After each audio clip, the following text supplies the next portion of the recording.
This is Demiworld.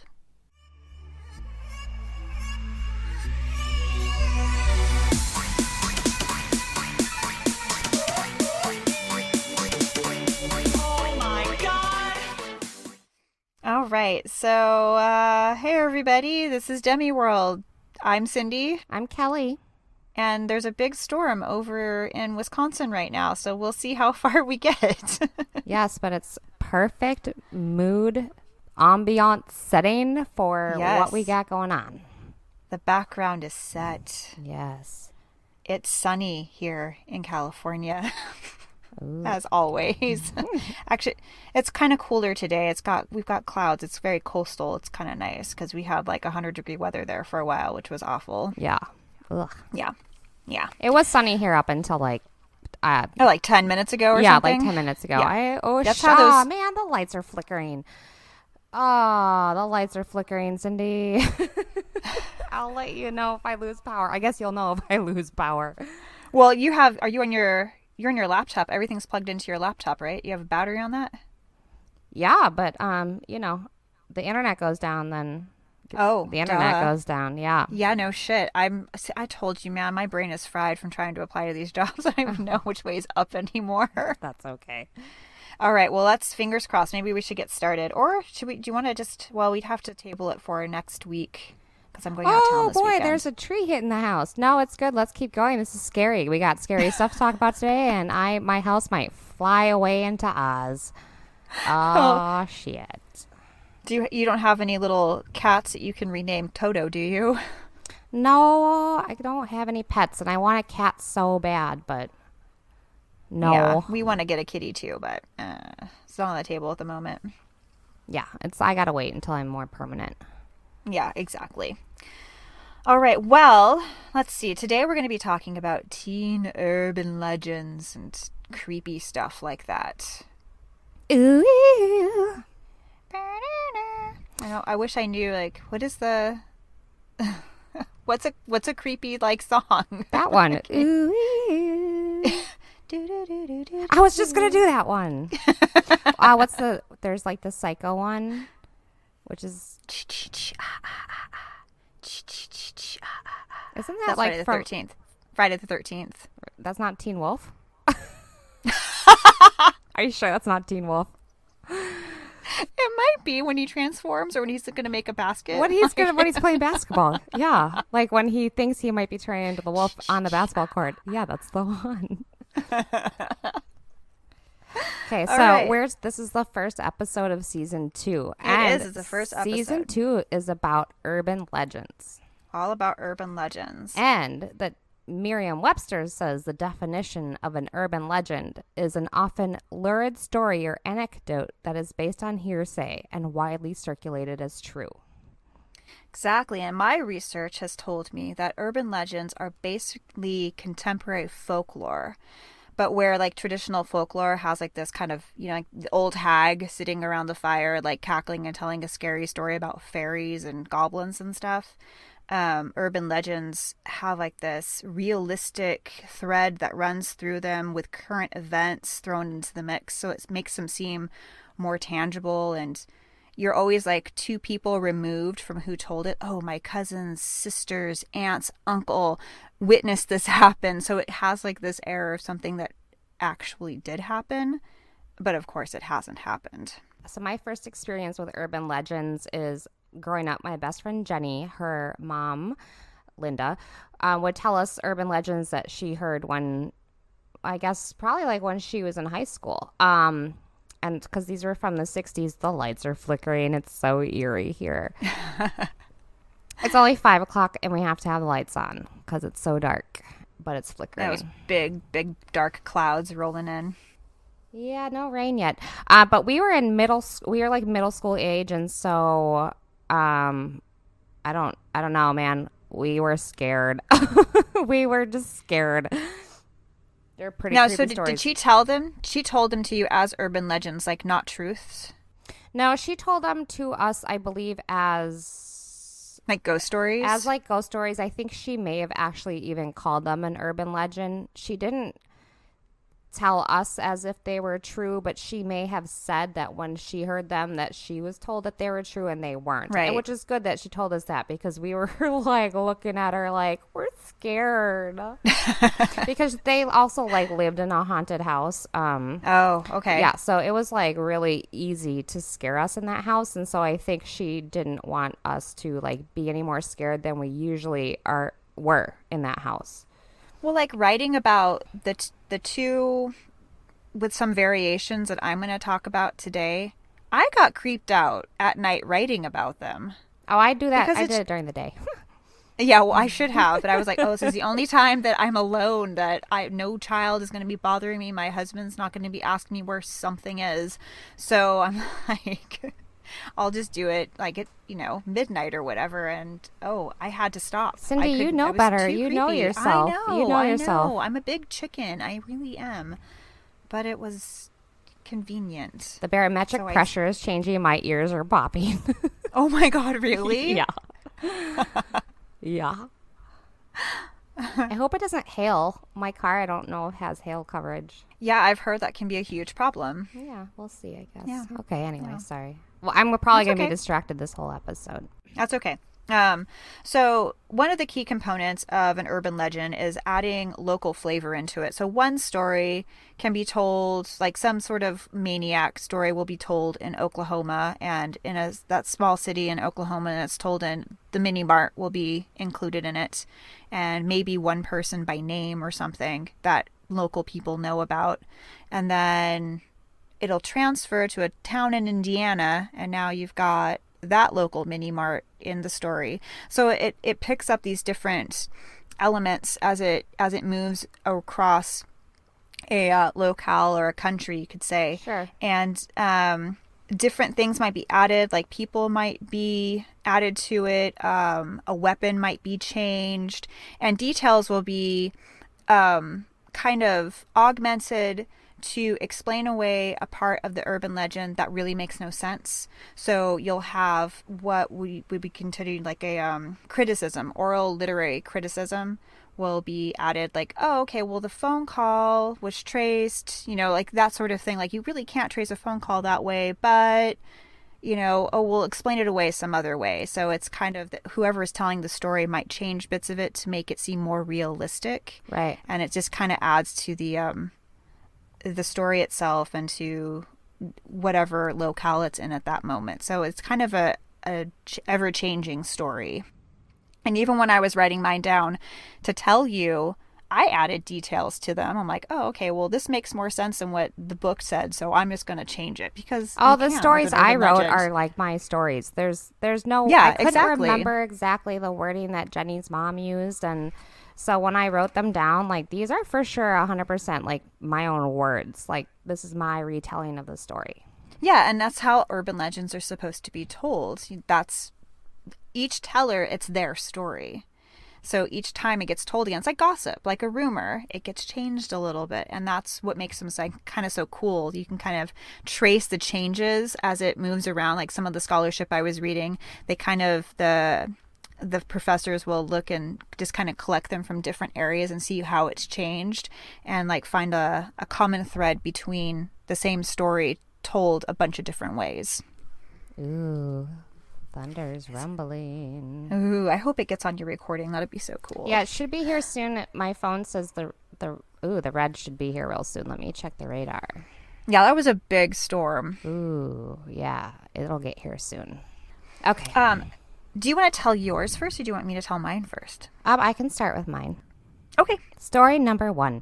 I think that in like urban lore, this story is called The Boyfriend. Okay. Yeah. So after prom, a girl in a very pretty tangerine chiffon dress, and I would just, so again, like that's. Do you hear that? Oh, I do. I wasn't sure if it was here or there. Damn, what's going on? All right. Okay, so that's me, because that's what I think about the 60s. After prom, a girl in a very pretty tangerine chiffon dress and her boyfriend drove... Oh, hang on 1 second. I'm being interrupted. Okay. Hi, Odin. What is it? Yes, What are honey. you doing in here? I'm recording in here. I'm sorry. That's okay. Okay, I'm sorry. No, that's okay. Yes, the chiffon dress is important to this story. Please continue. After prom, a girl in a very pretty tangerine chiffon dress and her boyfriend drove to Lover's Lane to neck. They park much further away from everyone else under a bunch of large trees, hoping for more privacy. They spend a couple of hours in young love's bliss. When it's time to go home, the boyfriend tries to start up the car, but the battery has died. So he decides to walk along Lover's Lane and try to find help from some friends. He tells his girlfriend to lay in the back seat and covered her with a blanket. He told her not to leave the car until he returns. She promises. While waiting for her boyfriend to come back, the girl starts falling in and out of sleep.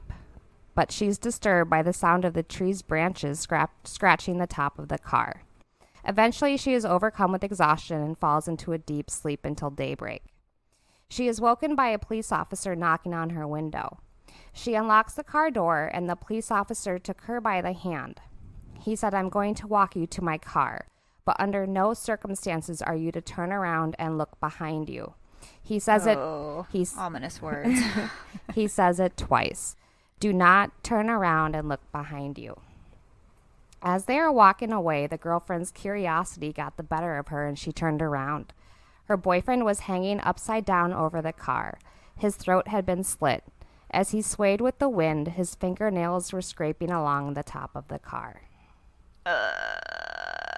The end. The end. So a variation of this tale is the hook on the car. Yeah, I think the hook is later, right? It's like a later tale than Well, the Lover's Lane one. according to Snopes, I think, okay, so the earliest documented instance of this story was collected in 1964 from University of Kansas. Okay. And it says by the late 1970s, there was a version of the story circulating in Malaysia. Oh, wow. Okay. Yeah. Cool. So, and they did just say like another variation of this is the hook on the car, which is a similar story of a couple on Lover's Lane, and they like keep hearing a scratching on the car. Well, whatever. Long story short, they drive away, or they hear on the radio that there is an escaped maniac with a hook for a hand. Right. And they are out in the woods, and they are hearing scratching on the car, and they drive away, and like when they get home, they get out of the car and there's like a hook stuck on the door handle. Right. I was reading a book all about urban legends, and they talked about the idea of looking back, and in some stories the girlfriend's hair turns white from the shock of seeing her boyfriend up there. Right. It's kind of a reoccurring theme. Women not following directions when they're told not to look. Right. So there's that one. There's the Bible, the biblical story of Sodom and Gomorrah being destroyed, and Lot's wife, who is unnamed, which I think is a problem, gets turned into a pillar of salt. And like Psyche and Eros. Mm-hmm. Psyche isn't supposed to look at Eros. And she thinks he's like this monster because she's never seen him, and it's always pitch black when he comes to her. So she gets a candle or a lamp to peek at him while he's sleeping, and burns him in the process. And she's excited. She's excited that she sees that he's not this ugly monster, because she has no idea what he looks like, and spills oil or wax on him and burns him. And he gets upset and runs home to his mommy to tend his wounds. Aww. So that she has to go through all these trials and tribulations to get him back. And it's a kind of this like women not following directions and being very passive, like being in the chiffon dress. She's not equipped. Ooh, lightning. In her attire. Whee! Really? Yeah, oh, I love one. lightning. That means thunder is going to come soon. 1 It 1,000. does. 2 1,000. 3 1,000. 4 1,000. 5 1,000. Okay, it took 5 seconds. It's a ways. Oh, okay. Yeah. Well, okay. So variations of the story, like there's. Do you hear that? I do. Oh my God, I thought you were breathing in the microphone. No, that's the thunder. So common elephants of the boyfriend's death are like a parked car. They always include a parked car on Lover's Lane. There's always an abandoned girl. There's always a mysterious scratching. There's always a daybreak rescue by a man. There's always being told Right. not to look back. And then there's always the dead boyfriend. In the hook, too, the two variations I heard were the boyfriend or the date, whatever, is pressuring the girl into having sex and she's not into it. The radio broadcast, the music they're listening to is interrupted by a radio broadcast saying that an escape crazy person is on the loose with a hook for a hand. And she's like, I want to go home. He gets pissed because he's not getting laid. So he speeds away. And it's that speeding away of the hook that pulls the hook off the guy's arm. Right. So in the other version is it's a contemporary Christian version where the couple is just sitting and talking, not making out, no sex. And they both hear the broadcast and decide it's best to go home. Scared, Jesus. they drive away really quickly. This storm must already be... Do you hear that still? Yeah. What is up with this storm? It hasn't even gotten here yet. Ooh, this is going to be a bad one, man. Yeah, if people are already getting into accidents. Yeah. I wonder if the wind has like blown trees or something into a house or... Oh, that could be. You know, right. Do you know if it's emergency vehicles or just police? No, those sound like ambulancia and fire trucks. Ambulances? Yeah. Do you know if there's going to be flooding or is it just like a wind advisory? Well, wind and then strong thunderstorms and Okay. We don't usually have to worry about flooding around here. And we live in lake country, so I mean, we're like already all saturated in water. There's like... we can handle flooding. Really, it'll just go in the lakes and rivers. Right. They don't overflow. It's not like we're on the Mississippi or anything like that. Yeah, like those bigger, wider rivers. So okay, so I have a second story. Yes, please. Story number 2. This one is called... what is this one called? High beams. It's just high beams. Okay. She turned out on the road. It was a rainy night and she was tired. Finals are coming, college admission deadlines are nearing, and her boyfriend is so cute. It was that last thought she stuck with as she started the short drive home after studying at a friend's for the evening. What was that? Did the car behind her just flash their lights? She didn't even notice the car until now. It must be close on her tail. She sped up a little bit, but the road was wet and she was wary about skidding. Why would someone tail her in weather like this? It's so dangerous. Her heart started beating a little faster. And there it was again. He did flash his high beams. And again. And again. What was he doing? She slowed down and pulled a little over onto the shoulder so he could pass her. She was probably driving too cautiously in this weather, but she hadn't had her license long, so she'll just let the car pass. But the car didn't pass her. They slowed down too and pulled over a little too, and kept flashing their high beams. They were definitely following her. Now her heart started racing, but she was almost home, so she decided to risk it and sped up. The car sped up too, and now it was honking at her and still flashing their high beams. She gunned it. Almost home now. There's the driveway coming up. She laid on her horn, pulling up to the house to alert her parents. Oh my God. The car turned into her driveway too. Oh. Her father, hearing the commotion, came outside. She put her car in park and ran to her father as fast as she could, hysterical, crying that the person in the car behind her was trying to kill her.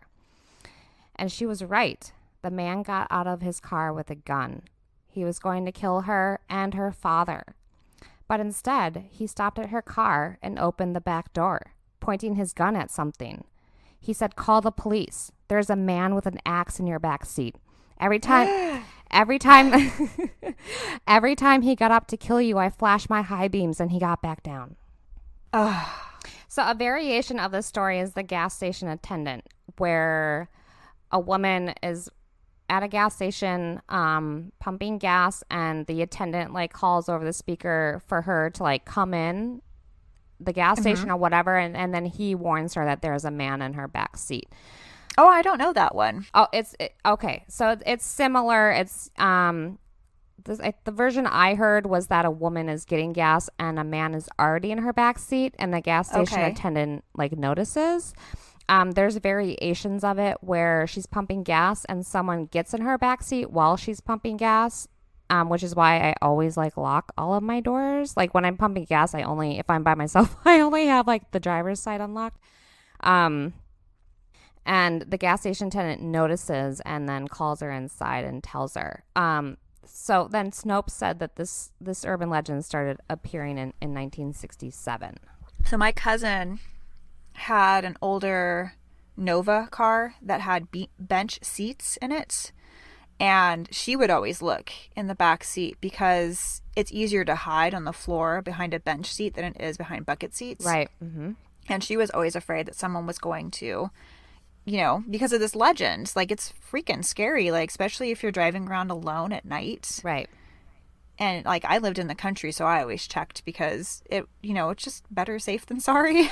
I never check, but it's weird. I got a new car like last year, and it has one of those cameras in the back for when you back up, Oh, yeah, yeah. Mm-hmm. And I have these, like, visions of me getting in my car at night and putting it in reverse, and there just being, like, a psycho crazy face, like, in the camera, like, bleh.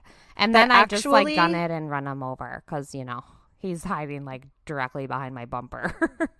I actually heard a story about something like that where a woman got into her car and she was about to drive off when a guy approached her and said something was up with the back of her car. Something was going on with it, and she should come look. And she didn't come look. She kind of felt suspicious, got like a eerie feeling about the guy. Mm-hmm. And she had one of those backup cameras. So she put her car into reverse to see if anything was back there, and the guy was crouched behind her car. Right. Waiting for her. Right. Now, this could be an urban legend. It could actually be true. Like, this guy was actually trying to attack her, kind of a thing. Right. Either way, it's a good story. So she just drove off, obviously. Right. But, yeah, it's like, oh, maybe there's like double duty for those backup cameras now. Like, they're not just there so we know where to back up. They also can tell us if someone's hiding behind our car. Right, because that's a common occurrence. Like, when we put our car in reverse to back out of our driveway, someone's hiding behind it to get run over. Like, well, I mean, in a parking lot, it might when be. When you're driving forward, you mean? Yeah, yeah. You would just see that somebody's hiding behind your car. You drive away and you just see some guy crouched. Like, oh, that went poorly. Well, I never said they were smart. This is what happens when I apply to jobs all day. I'm like, I don't even know. I'm not smart anymore either. Everybody's stupid around here. Oh my god. Okay. I've actually heard some variations. Well, not actually variations, but I guess they'd be motif changes in the high beam one that you just told. Mm-hmm. And sometimes the woman driving away will see the driver of the other car before they pull out to follow them. And if that is part of the story, he's either scary looking, a minority, like usually black. Right.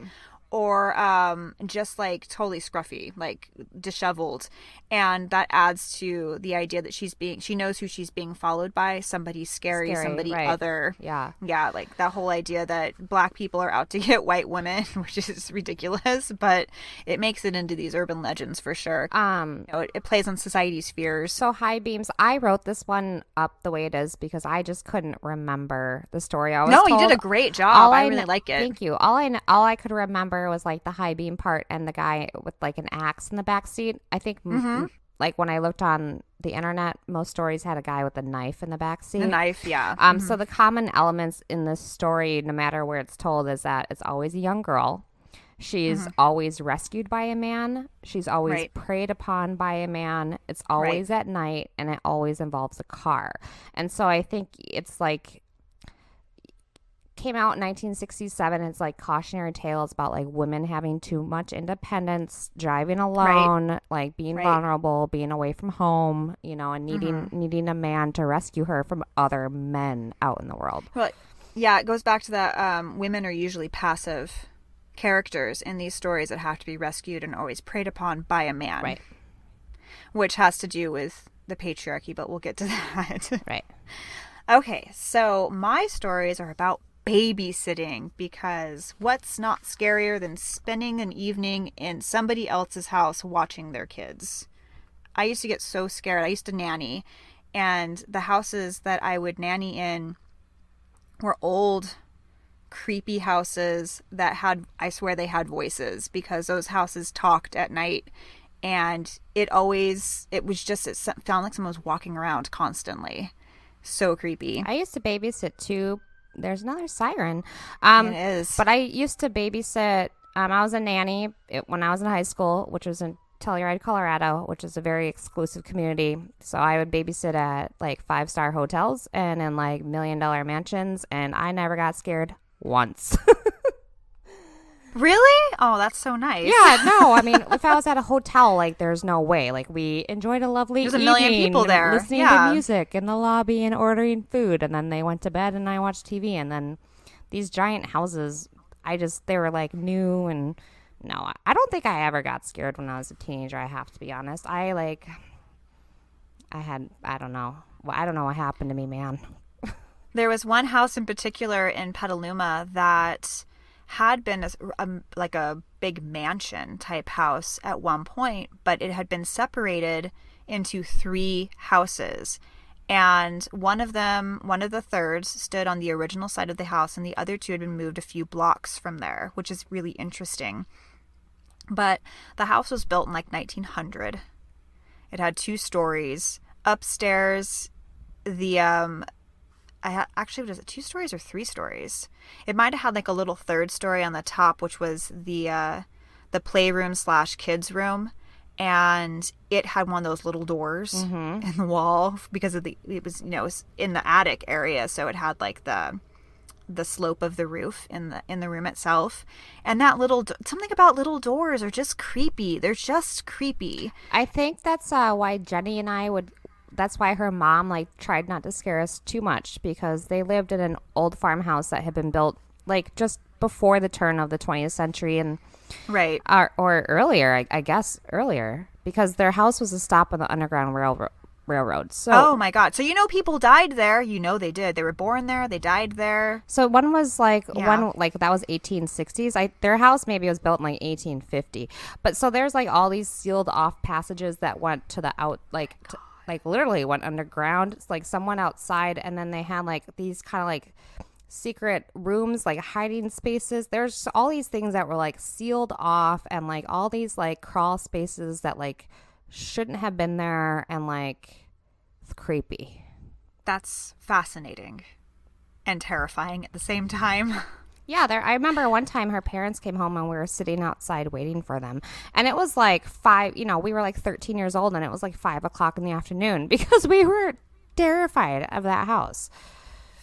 Yeah. Yeah, some houses definitely have an aura to them. And I'm not even one person that believes in the supernatural, but there's just certain vibes you get from certain places, and it's not always friendly. Right. And yeah, just kind of like, cold spots and drafts and things. It's just disquieting. I probably would have waited outside on the porch too.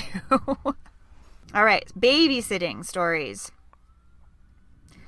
The killer upstairs. A teenage girl is babysitting for a family she's babysat for a few times before.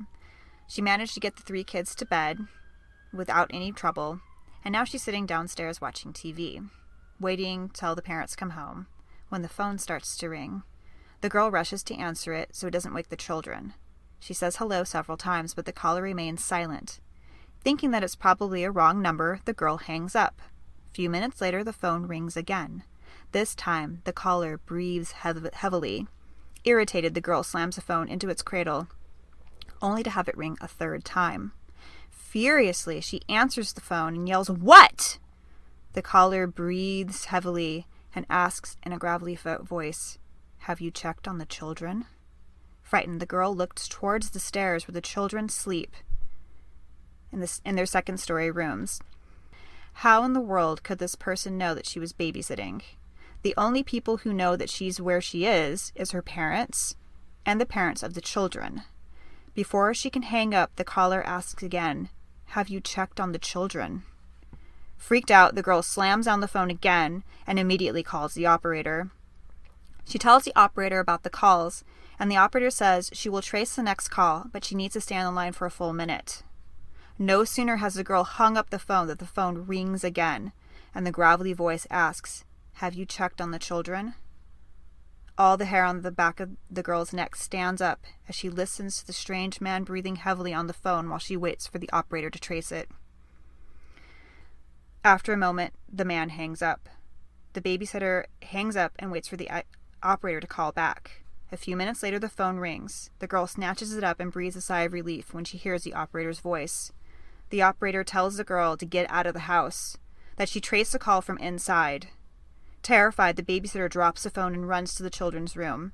She finds them all dead, hacked to pieces. Oh, that's also another story that Jenny's mom told us that night. Thanks a lot, Linda. She knocked them all out for us. She was like, here's all the urban legends you'll ever hear in life. She's like leaning over the kitchen counter with a glass of wine thinking, I'm going to pay for this later. Well, I don't know. Like, she never slept. So luckily, we never slept either when we were there for other various reasons because we were 13. But she never. 13, she was always like, Mom was up all night. So we always felt pretty safe. Well, she couldn't sleep either. She had all that dark knowledge in her head in a haunted house. Exactly. So, I was wondering, like, this story in particular, I think the other two with the hook and the dance and the lover's lane, that still kind of can hold up today. Like, it's something that, you know, contemporary. It's not so old fashioned. Like, maybe they did go to a dance and she's wearing heels. You know, she can't walk to the gas station with the boyfriend to get help or whatever because their car is broken down, or, you know, you're making out and he's pressuring you into sex, you know, hook on the door handle. Like those, if you still have door handles. I mean, I have like the kind you lift, so you couldn't really get a hook stuck in that. But like, I'm wondering how the phone call one could be updated, because not everybody has landlines anymore. They have cell phones. So what I was thinking was that obviously it pinged from inside the house. Right, exactly. Like, an operator can't trace a phone call to begin with. Like, they don't have the authority nor the technology to do that. You have to put a trace on it. The police do that sort of thing. But what if you had the house has a landline that you're babysitting at, and that's ringing, but you have your cell phone because you're a teenage girl and that's your favorite mode of communication, which adds another layer to the harassment in this story, because it is a teenage girl's favorite mode of communication, and now you're being harassed on it by some stranger. Right. So maybe she has an app that she can, you know, trace the call. I don't know if that's even possible. You might have to have the phone number. It doesn't, you know, I'm not really sure. I don't have any of those technology apps, but I'm wondering if you could update it to make it more believable for the next generation. Like, what if, I don't know, like, what if she started getting texts or something on her phone? Like, check the children. That might work, actually. Yeah. But how would you trace it? But I guess it's linking it to, how do you know when it's like coming from the house? I'd have to look and see. Well, you'd have to be able to do a GPS search of the phone number that's calling you. Yeah, or, okay, right. And then it would show it on the map. What if she, or the address. What if she, like, lost her phone? Like, she had her phone, it was in the house, and then she, like, couldn't locate it. And then then the landline starts ringing, and it's her phone, and she's getting... Ooh. Well, how would she know her phone was calling her, though? Caller ID. Because of landline. Oh, see, now I'm thinking like old school rotary phone, of course. Well, yes, we have rotary phones and cell phones, but nothing in between. No, nothing in between. So then she's getting caller ID, so she knows, like, her phone. And so then she's thinking, maybe I lost. Oh, so her phone, her phone's lost in the house and somebody's calling her from the phone. Yeah, but maybe, like, maybe she wasn't really on her phone she was busy with the kids. When they went to sleep, she went to like find her phone and she couldn't find it. And so then she's thinking, oh, I must have like left it at home by mistake. Like, I don't know how that Okay. happens. And then she starts getting calls from the on the landline from her cell phone, and she's thinking like a friend or a brother is messing with her. Right, it's messing with her, And then yeah. she like does, and then she like goes on like their house computer or whatever and does like a Find My Phone app, and she Okay. sees that it's inside the house. Right, or even like better, the psycho like sneaks up behind her and leaves it somewhere where she sees it. Right, right, right, So the idea too in this babysitting one and in the high beams one is that all the time the threat has been right behind you, you just didn't know it. right, And in the babysitting one, because babysitting is kind of a rite of passage in a lot of Western societies where young girls are kind of playing at being a mom right. and Yeah, housewives. It's sort of like the man is literally upstairs, he's dominating her. right, And in the hierarchy of in the patriarchy, women are below men. And it's kind of preparing her for this role that the patriarchy has set up for her, which is being a housewife and being a mom. right. So it's an interesting, like when you really do like a super feminist read on it, which was really interesting with the hook too, is like the hook, why in the world would he try to open the door with the hook? And not his regular He's got hand. he's got a good hand. Why is he using his hook? Makes no sense. But one feminist read I read about that one is that it's like actual penetration on the girl's side of the door because the boyfriend's trying to sleep with her and she doesn't want to sleep with him. So it's like this actual like male dominance penetration on her side of the door. And then when the boyfriend speeds away and the hook gets ripped off, it's castration, which is like really embedding the message that sex out of wedlock is bad. Right, right. Yeah. Who knew that the hymen could like really control the world the way it does? It's so crazy. Keep your hymens, girls. Keep them intact. So the next one I have is called The Dead Friend or The Dead Roommate. So two college roommates, and I guess college is being like, I guess They're freshmen and they're 18 years they're old. freshmen. Yeah, they're 18, 19 years old. Okay. So two college roommates who can't afford to go home for the winter break are staying in their mostly deserted dorm. After spending most of the day inside watching movies, one of the roommates offers to go and pick up takeout. They order food, and the roommate sets off to a nearby restaurant to pick up their dinner. After nearly an hour, she still hasn't returned, and the other girl really starts to get worried. And then she starts to hear this weird scraping noise outside under the window, but she can't really see because it's gotten dark outside and it's getting cold, snow's starting to fall. So, worried that maybe something's happened to her roommate, she goes out to check. And underneath the window, she finds the badly beaten body of her roommate, her nails broken and bloodied, as she tried to get her roommate's attention by scratching on the wall under the window.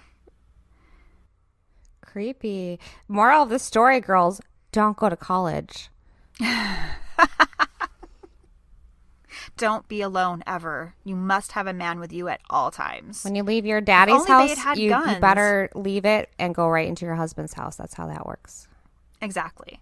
You're only going to college to get your MRS. That's it. Well, you're going to college. Is that, yeah, MRS, find a husband, right? Your Mrs. MRS. Yeah, right. Yeah, exactly. Yeah. Mhm. Got it. Got it.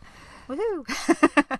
So now another version of this one is the roommates order food to be delivered to the dormitory. And one of them goes out to get it when there's a knock at the door or the buzz, like there's a buzzer downstairs. So she goes down to get the food and doesn't return. And then the other roommate goes to look for her and finds her stabbed to death and the door is open. So now you probably know the psycho's inside. But they'd all just end like that. There's no conclusion. No It's just, like, resolution, right. no resolution. It's just creepy. It stays creepy all the whole time. And then last version of this is a babysitting version. So now this one is one teenage girl gets a babysitting gig at a house she's never babysat at before. And it's out in the country. So it's really isolated. And she doesn't really want to go out there by herself. So she asks her best friend to come along with her.